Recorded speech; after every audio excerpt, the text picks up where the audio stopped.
Good night. Merry Christmas. Thank you for coming. As our last party guest stepped off our porch, Amy and I waved goodbye.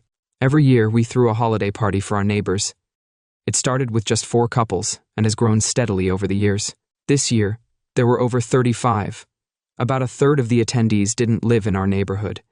I assumed that the growth in attendance was largely due to the increasingly heavy consumption of alcohol and the silly naughty game that became a welcome event each year. The games became a little more risque but never over the top, like Amy and I thought they should be.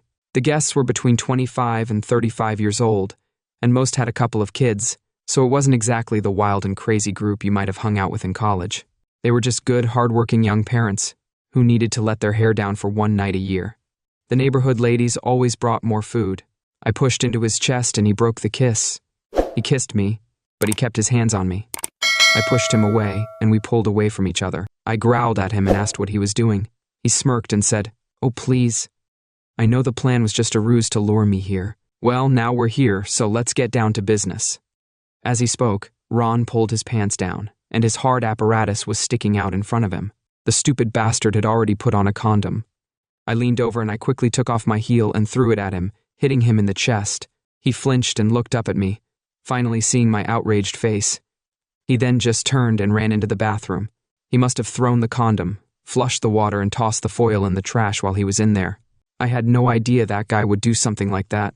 I told Gail what he did, and she kicked his ass and made him I could call her and she'd confirm it all. My heart clenched and my hand froze. I took a deep breath and grabbed the foil. Oh my God, it was a condom. Game over. I had a vasectomy after the birth of our second child, so I didn't need condoms. Now I knew everything. I had a feeling that he was cheating on me. Amy stormed through the open bathroom door, continuing to hurl insults at me and telling me I was paranoid. I stood with my back to her and slowly turned to face her, holding the foil in front of me. "It's not paranoia when it's the truth," I said. Someone must have slipped this in as some kind of... Oh, come on, it's not what you think. I didn't do anything. Stop it. Just stop lying. It's over, Amy. I'm done. Don't dream it's not over. This was a mistake. This wasn't part of my plan. Yeah, I know you didn't plan for me to find proof of your deception. This was a big mistake. No. That's not what I mean. Please let me explain what happened. I think it's pretty obvious what happened. You snuck out of a party and slept with your boyfriend while I was downstairs entertaining your friends. Was that particularly exciting? Sleeping with him in my house while I was downstairs wasn't exactly thrilling. Please, baby, please let me explain. That's not what I had planned. I put the foil into my pocket. Amy backed away as I squeezed past her. I heard her trying to catch me as I walked into the guest bedroom and slammed the door in her face. I clicked the lock just as Amy grabbed the handle. "Mark, please, you have to let me explain. It's not what you think. Please, Mark, please open the door. You have to talk to me. Please open the door." I was sure she didn't know how to pick the lock, but I moved the dresser toward the door just in case. Amy pounded on the door and begged me to open it until I turned on the TV and turned up the volume. It was hard to fall asleep. I replayed in my head every time Amy worked late, went on overnight sales trips, and was she sleeping with Ron all this time? We had to wait until you finished filling your bowl of ice so you would be facing the stairs when we made our move. Gail had to be obvious that she was our distraction. We made our way upstairs, and it worked exactly as I had planned. I took Ron to our room and put him in my chair. I sat on the bed and waited for you to burst into the room. After a few minutes, I realized that you weren't coming to save me or confront me at that moment. I was too drunk to realize how much I had hurt you. I guess I thought you had just given up on us. I started crying. Ron came over to me and pulled me into his arms. He pulled me into his arms and let me cry on his shoulder. After a few minutes, I realized that he was stroking my back and my hair. I stopped crying and started to pull away from him, but he kissed me. I must have been a few seconds too late to react, and he took it as a green light. His hands slid down my back and grabbed my ass as he pressed his obviously hard apparatus against me. It was too painful to imagine, but it seemed to be true. A tear rolled down my cheek, and my insides clenched as I thought about having to tell my daughters that their mom and dad were breaking up. Damn it, how could she do that to our children? Was I a bad husband? Why? I was flooded with questions, doubt, pain, and frustration. It was excruciating. I hardly slept at all. It seemed like only a few minutes had passed as the morning sun burst through the window, taunting me. I threw back the blanket and got out of bed. I had a lot to do on this Sunday morning. I pushed back the dresser and walked out into the hall door to the room was open. So I leaned over to see Amy still asleep across the bed. I closed the door and went to the guest bathroom to clean up. I got dressed and went into the kitchen to get coffee. I was just taking my cup to the table when Amy walked in. I was leaving a nice restaurant when I saw them approach the car. Gail opened the door and turned to Amy, pulling her in and kissing her passionately. I sat there for a few minutes, surprised. How could I not have known she liked girls? I explained why Gail was such a big influence on her. I guess I never really knew her, but I'm glad to be rid of her. I don't know if I'll ever get married again, but if I do, I'll definitely ask a lot of questions before I put the ring on my chosen one's finger. That's lesson learned.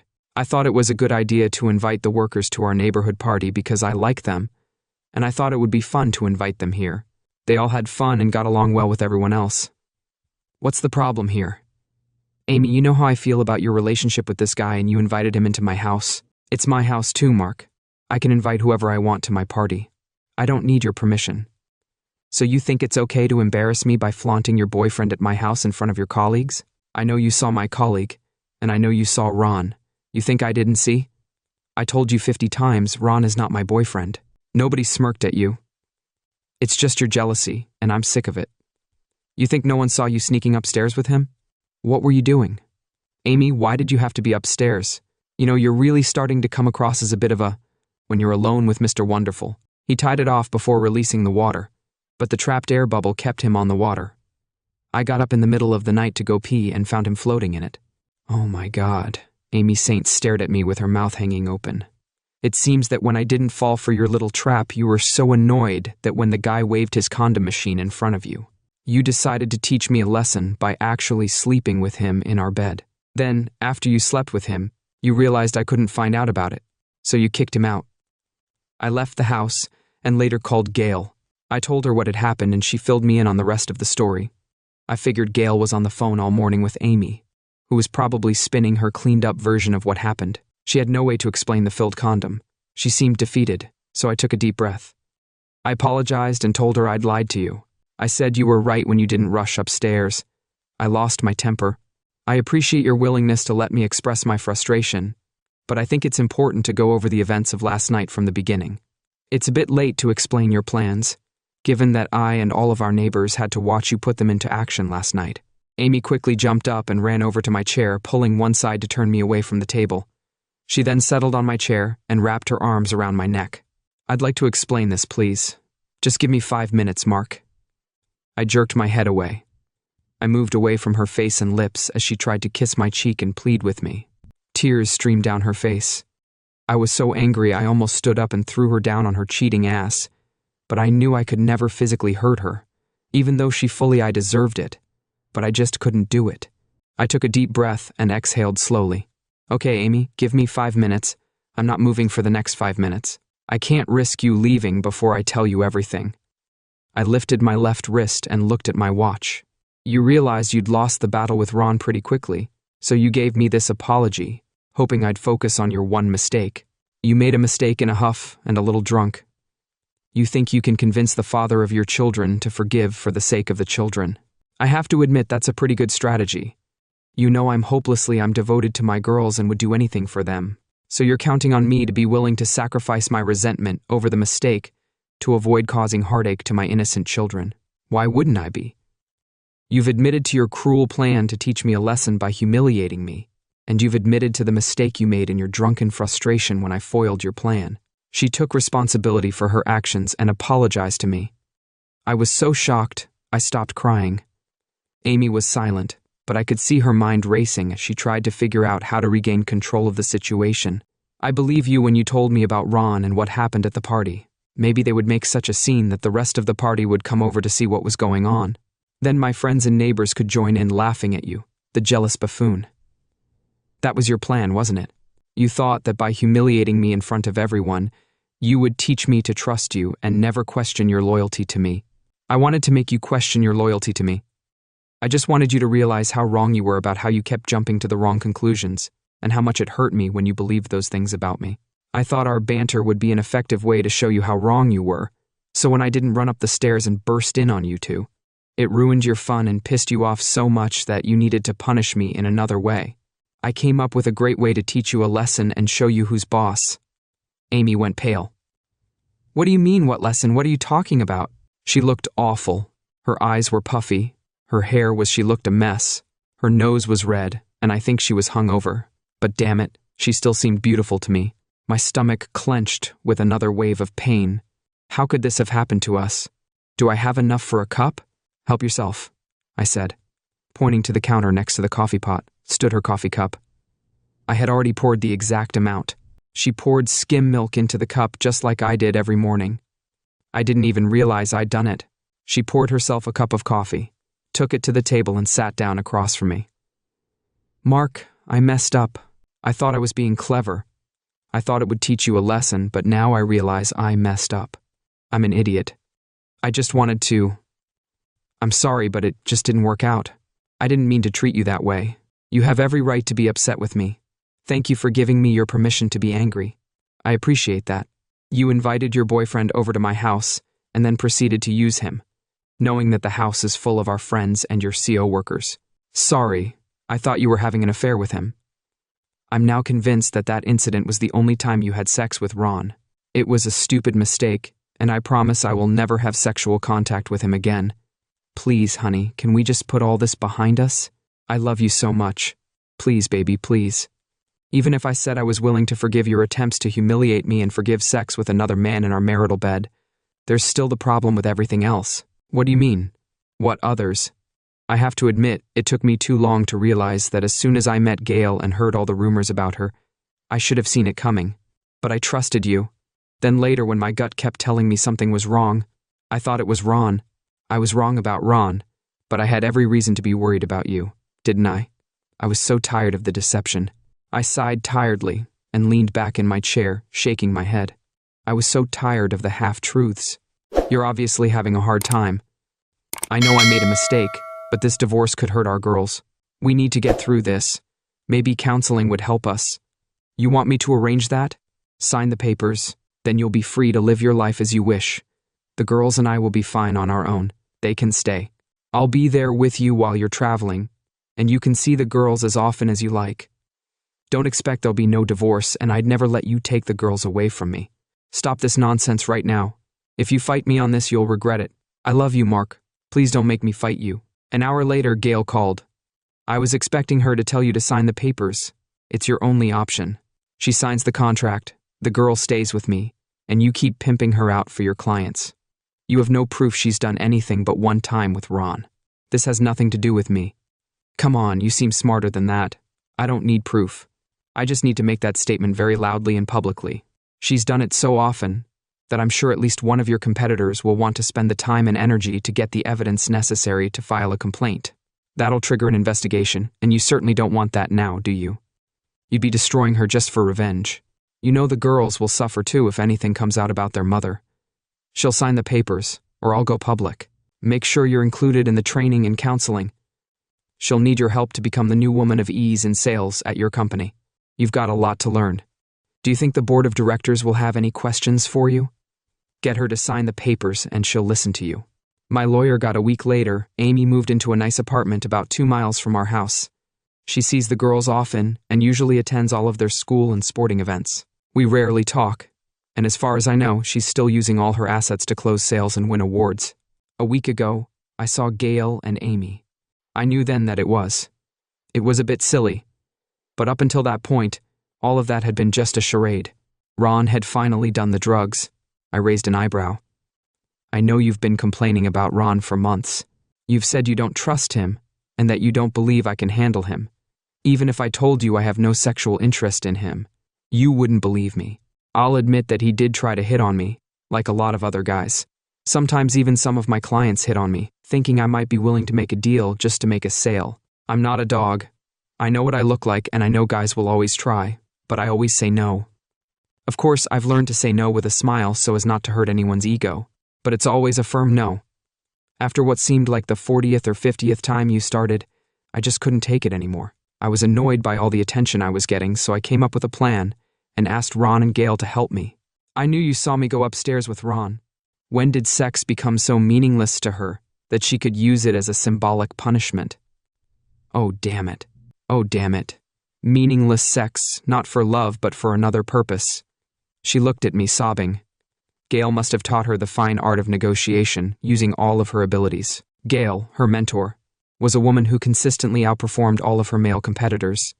Gail, who is now an aging sales manager, took young Amy under her wing. Gail, who had an easy divorce, showed Amy how to win every negotiation with her male clients. How could I have been so blind? I was really proud of her for taking on a leadership position in sales. She'd received a lot of awards and bonuses over the past few years. Gail was her biggest supporter. The bonuses meant we could start funding our children's college education and pay all our bills. But at what cost? I started clapping my hands slowly. Well done, Gail. That was a great performance. You think on your feet, don't you, Gail? You've been well trained. There was always more food than the partygoers could eat, and my husband and I made sure there was plenty of booze. When a few neighbors started bringing friends from outside the neighborhood, it was no big deal. Well, it was no big deal until this year. My wife invited a few of her colleagues to the party without saying anything to me. Ron Stevens was at the party too. He was Amy's colleague in the outside sales department. They'd worked together for 5 years and got on really well.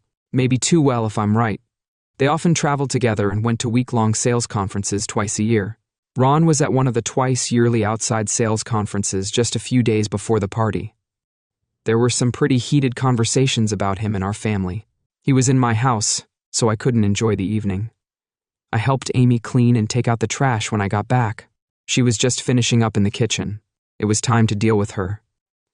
What made you think it was a good idea to invite Ron and your other CO workers to the party? You know, you actually let Ron love you on my bed while I was downstairs playing the role of master. It must have been a really delicious revenge for me messing up your plans. Oh, goodness gracious. Here we are again. I told you what happened. Yes, you told me a version of what happened, but not the full version. You left out a few details, so I'm going to fill you in. I'm sure you and Gail spent a lot of time last night reworking that version to include some of the truth. Just enough truth to make it believable. I have no idea what you're talking about. Look, Mark, I said I was wrong. Please, baby, let's just forget about that stupid plan and stop fighting.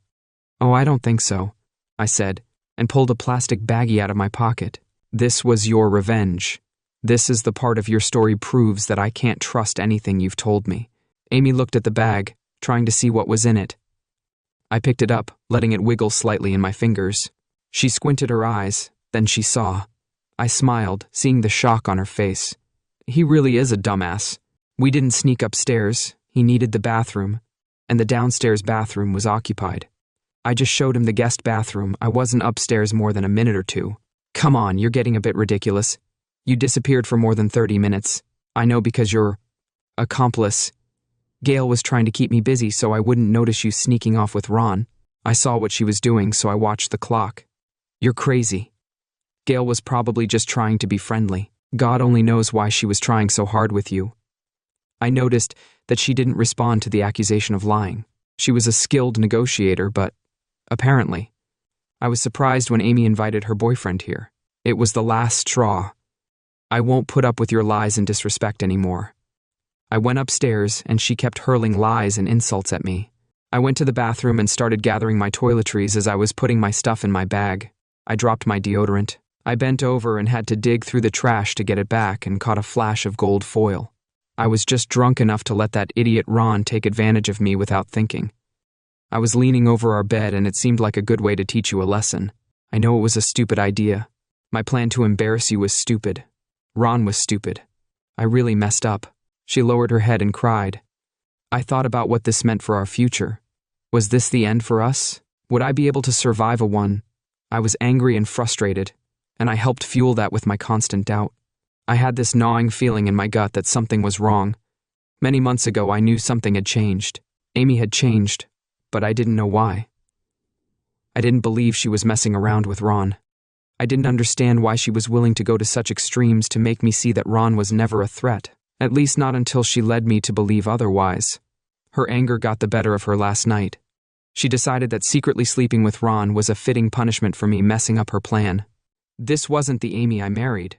I know they love your parents, but I'm sure they miss their daddy, so that's exactly what we did. I spent the rest of the day admiring my girls and thinking, On Monday, I went to my lawyer and filed for divorce, citing irreconcilable differences. My attorney told me not to hold my breath or particularly count on it, but I still filled out a petition asking for joint custody of the girls with me as primary custodian. I asked to serve Amy, and I thought I'd check in with Gail to see if that got her attention. My phone rang right after I got confirmation that she had been served. Mark, are you out of your mind? Are you going to divorce me because of this Ron crap? It didn't make sense, it was wrong, it was stupid, and we talked about it all.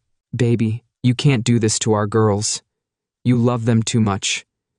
Punish me however you want, but please don't destroy our family. I already told you, Ron is only a small part of it. I just can't be married to the woman you've become. I'm worried about you. I had no actual proof of what she was doing, but I knew deep down that I'd lost her months ago. My sweet love, the woman I hoped to love for the rest of my life, was gone.